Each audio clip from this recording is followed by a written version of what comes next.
Evangelicals like authority and they like authoritarian power. People think of them as moral agents in society.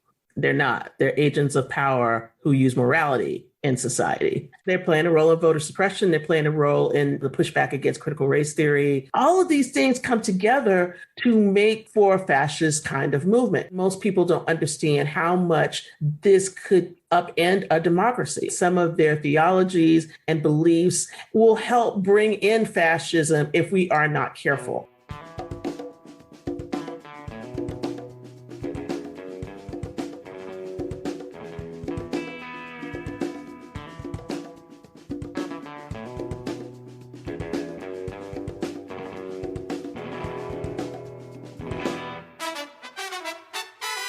Welcome to episode 63 of the Refuse Fascism podcast, a podcast brought to you by volunteers with Refuse Fascism.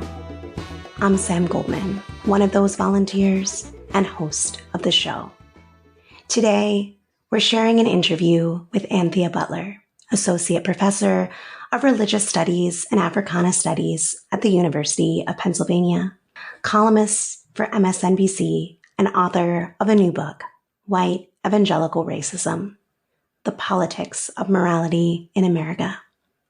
This conversation is extremely timely, coming as a spate of white supremacist education laws are being discussed and enacted across this country. It matters whether the history and present reality of racist oppression in this country is taught in schools at all levels. And yet, the fascist movement is succeeding in banning quote-unquote critical race theory from curriculums without even defining what that means. This is leading to canceled classes and a spreading chill in as school administrators look to act in line with these laws by avoiding all discussion of the core lessons of U.S. history: slavery, genocide, and the lasting experiences of oppression experienced by descendants of enslaved people and other marginalized groups. This will be the topic of our next episode, so you're going to want to tune in next week. I want to take a moment and give a shout out to the educators in 22 cities who joined protests yesterday, June 12th, against this fascist assault and pledged to teach the truth. Meanwhile, we continue to grapple with the effects of the Trump years and how the fascist movement he fused is now interacting with a population increasingly unwilling to tolerate racism and oppression, especially in the aftermath of the George Floyd protests of the past year. This week, for example, the Southern Baptist Church is holding their national convention, known as the denomination that splintered from the rest of the Baptists in order to uphold slavery. Their current president, while still very conservative, publicly called on followers to declare Black Lives Matter last summer. This sort of simple acknowledgement that systematic racial oppression is real and morally wrong was apparently just too much for the fascists in the group, who are mobilizing to attend the meeting this week with a goal of, quote-unquote, taking the ship away from leaders like this. This weekend, a section of these Christian fascists gathered in a suburb of Dallas to rally against so-called wokeness. One of these leaders, Pastor Owen Strachan with the Family Research Council, was quoted as saying, quote, "Though elections are stolen from us, we will call upon the name of our God and he will vindicate us," end quote. Making sense of all this, understanding how and why the bulk of white evangelicals supported Trump and continue to support Trump and the fascist cause he represents is very hard to do without diving into the history of this country. Now, my interview with Dr. Butler. It's an honor to welcome Dr. Anthea Butler, Associate Professor of Religious and Africana Studies at the University of Pennsylvania and the author of Women in the Church of God in Christ, Making a Sanctified World. Dr. Butler is a leading historian and public commentator on the intersection of religion and politics. I've been wanting to discuss Dr. Butler's latest book, White Evangelical Racism Since It Came Out. The thesis from her book is encapsulated in this quote from her introduction. Quote, "Racism is a feature, not a bug, of American evangelicalism," end quote. This book chronicles American history since slavery, covering the numerous ways that white evangelicals have contributed, whether through active collaboration, such as their role in lynchings, or facilitated through complicity in the face of violence, to the white supremacy that dominates and defines American life. I want to welcome Dr. Butler. Thank you so much for chatting with us. Thanks for having me. I wanted to start with how you are approaching white evangelicalism. Christianity is a very broad subject with a long, diverse history and many different strands in the present. And I'm hoping you can tell our listeners some of the most important features or events that mark and shape the white evangelical movement that you delve into in this book. Well, that will usually take a semester-long class, but since we don't have a semester, I'm going to try to make it very simple for you. There's Protestantism, as you know, which is not Catholicism. Evangelicals are a subset of Protestantism. They are a subset of Protestantism depending on how they want to look at themselves and how they tell their stories. But I'm going to tell the story my way because I'm a historian. In the latter part of the 18th century into the 19th century with revivalism in the United States. You know evangelicals today as people like Billy Graham, who's, one author said that evangelical is anybody who likes Billy Graham. And you know them as a political force and as a religious force. Evangelicals can be something like the Southern Baptist or a non-denominational big giant megachurch. They can be Calvinists. They can be a lot of different things. And so it's messy. But I think for the purposes of my book, I'm talking about evangelicals in two ways. One, as a series of religious groups that are Protestant in the United States that have particular kinds of belief systems. And then second, a religious group that also votes highly Republican and is highly partisan and sees themselves as a way in which the nation could be better by legislating morality. That's really helpful. I mean, one thing that I found really clarifying in your book, one of the many things was, I'm just going to read this quote because I think it's helpful. Quote, "Evangelicalism is not a simply religious group at all, but nationalistic political movement whose purpose is to support the hegemony of white Christian men over and against the flourishing of others." You go on to say that it is an Americanized Christianity born in the context of the white Christian slaveholder. It's sanctified and justified segregation, violence, and racial proscription. It really just gets right to the heart of the matter. And I'm wondering, what is the most common myth about white evangelicalism as a movement, not as individual people holding ideas, that you hope to dispel? I hope to dispel the fact that people think of them as moral agents in society. They're not. They're agents of power who use morality in society as a way to get what they want politically and socially. And I think that's the most important thing. I think for many people, you see evangelicals on television talking about religious freedom or talking about, we don't believe in abortion, we're pro-life and all these things.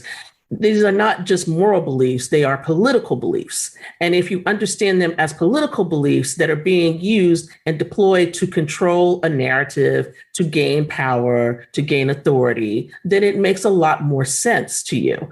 And it makes a lot more sense about the kinds of things that people have been wringing their hands about, like, why do so many evangelicals support Donald Trump? Well, duh, it's not about Donald Trump. Donald Trump gave them everything they wanted. And I think that's really important to sort of understand in the scheme of things. It's basically, don't get snowed by all the things that they say about themselves. What they do is more important. Yeah, I think that we have seen that perhaps more starker than ever in the past 5 years. I mean, people were dumbfounded by how those who profess to be quote unquote pro-life could not only condone, but celebrate the ripping of babies out of their mother's arms through this previous regime's child separation policy. Mm-hmm. And I think that understanding the centrality both of white supremacy and power to this evangelical movement, I think is really key.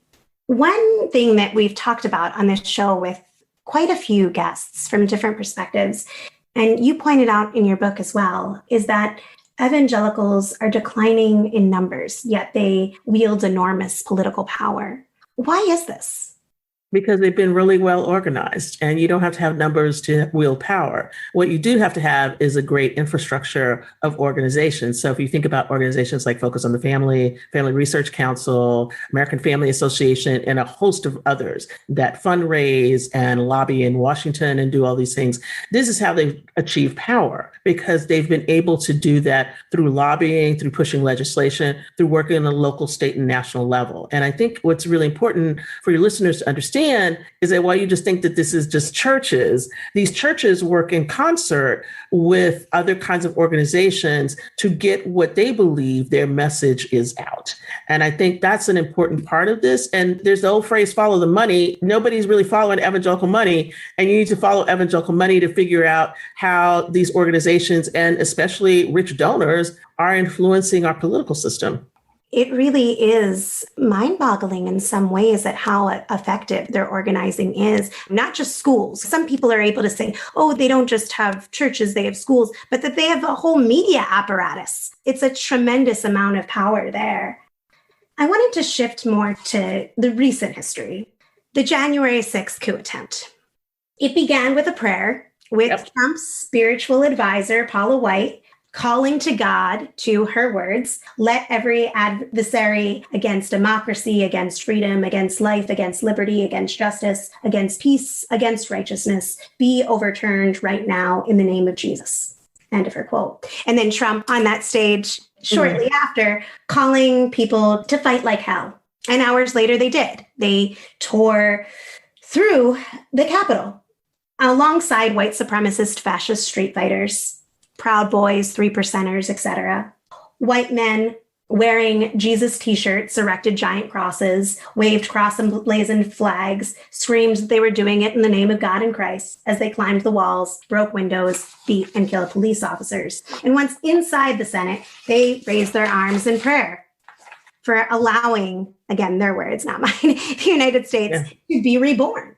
Sarah Posner and others have documented, as well as we have on the show, the instrumental role that Christian fascists, my words, played in this coup attempt. I'm wondering how and why you think it is that we're in a situation in which people who seized the Capitol were doing it in the name of religion, and in particular in the name of Christianity.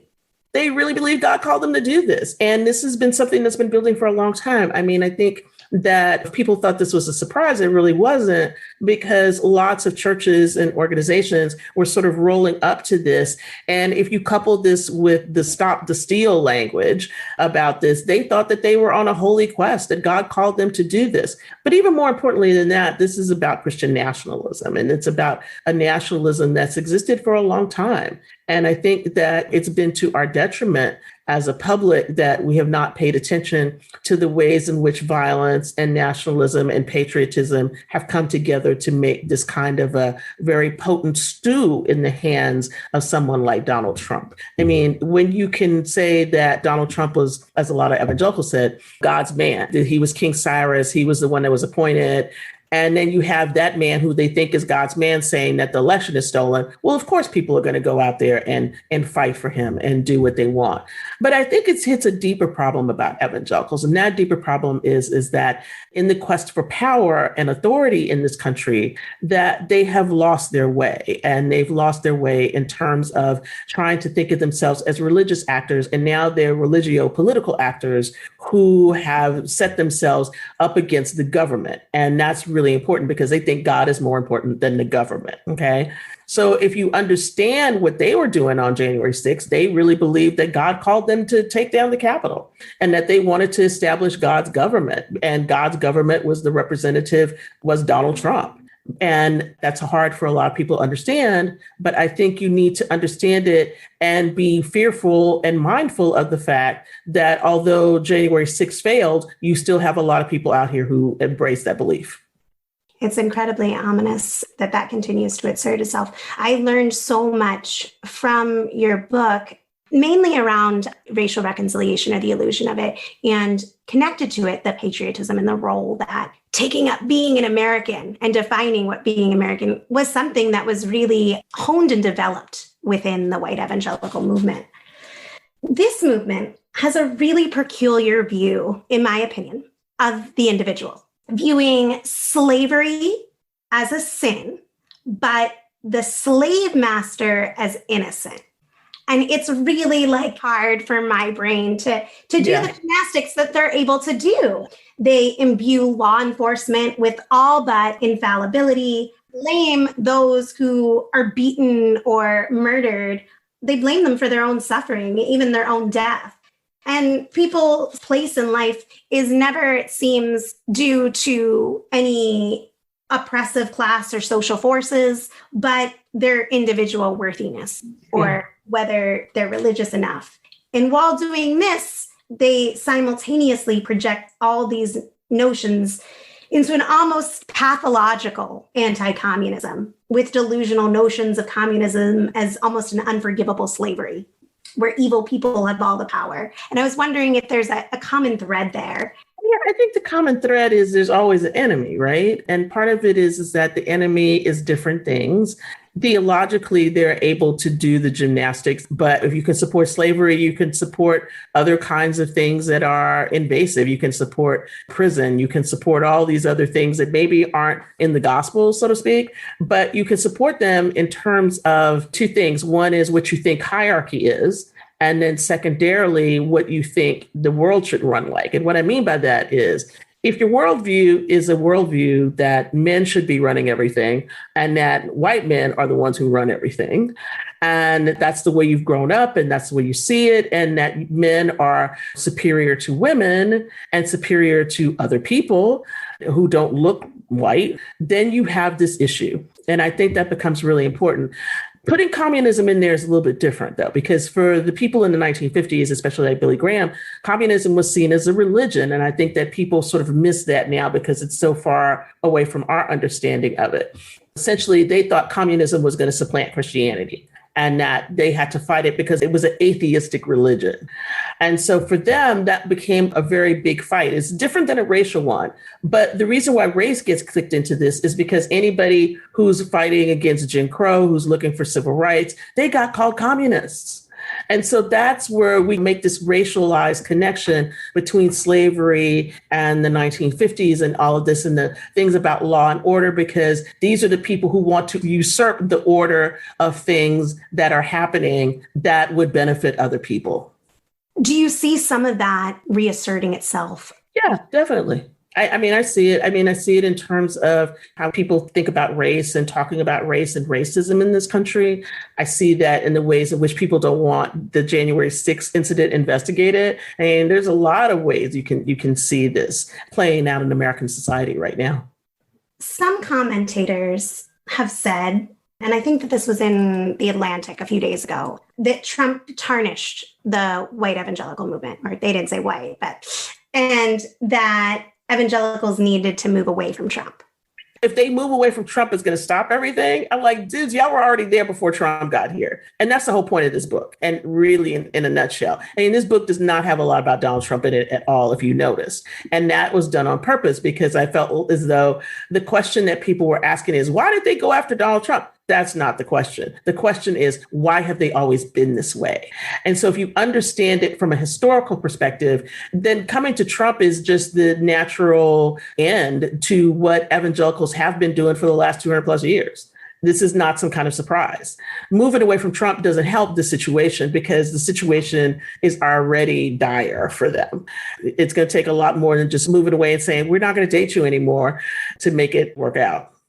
And the way that it's even written about is this love affair-like language. And one of the things that struck me as really clear in the very limited remarks he made about Trump was that he was perfectly suited to be their champion and that this is who they were all along. I think they were transformed by the process, whether they wanted to be or not. They were transformed by it as a movement.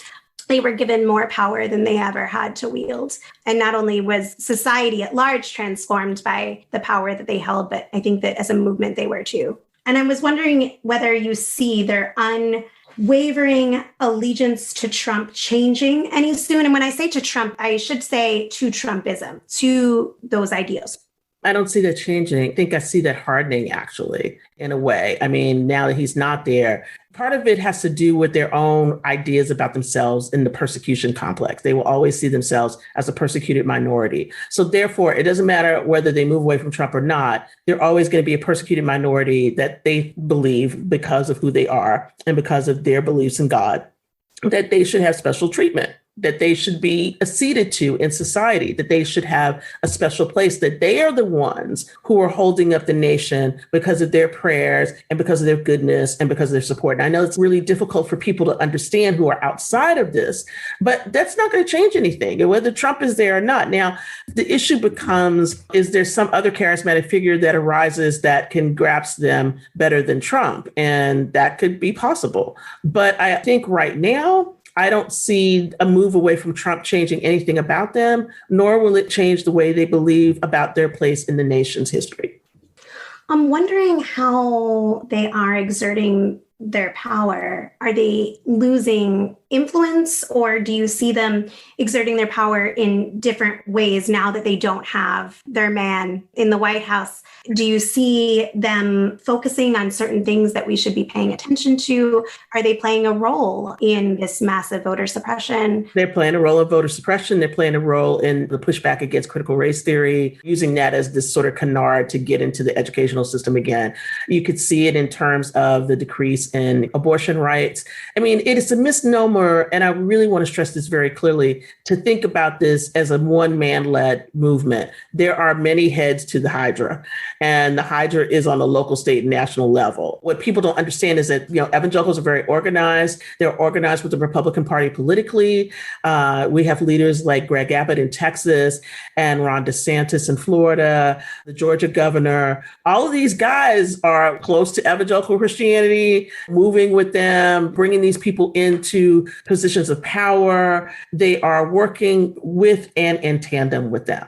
And so all of the things you see, whether that's voter suppression, reproductive rights, state educational rights, all these kinds of things, or the pushback against something as simple as giving unemployment benefits, taking care of people during a pandemic and making sure they get everything. This is involved in. And I really think that it is to the journalist's detriment and to our detriment to think that this is just about Trump, because it's not. I wanted to close with giving you an opportunity to touch on anything that we didn't cover that you think listeners need to walk away with, especially those who are interested in, as our podcast says, refusing fascism. Let me just say, I think that evangelicals like authority and they like authoritarian power. And so if you are listening to Refuse Fascism and you're trying to understand what this is, it's not that evangelicals are bad people. It's just that some of their theologies and beliefs and the people who have upheld the kinds of systems that they are structured around will help bring in fascism if we are not careful. The whole idea that women are supposed to be subservient to men, that women can only be in certain kinds of roles because of complementarianism, that's a whole nother kind of thing we'd have to talk about later. The ways in which they racialize things, the ways in which they have sacralized the flag, all of these things come together to make for a fascist kind of movement. And I think that a lot of people would like to think that, well, America's never going to go there because, this didn't happen in Weimar Germany. This was very different. The German situation was very different than the American situation. But what we have is a ready-made system that is understandable and intelligible to everyone. But most people don't understand how deeply the rot goes and how much this could upend a democracy.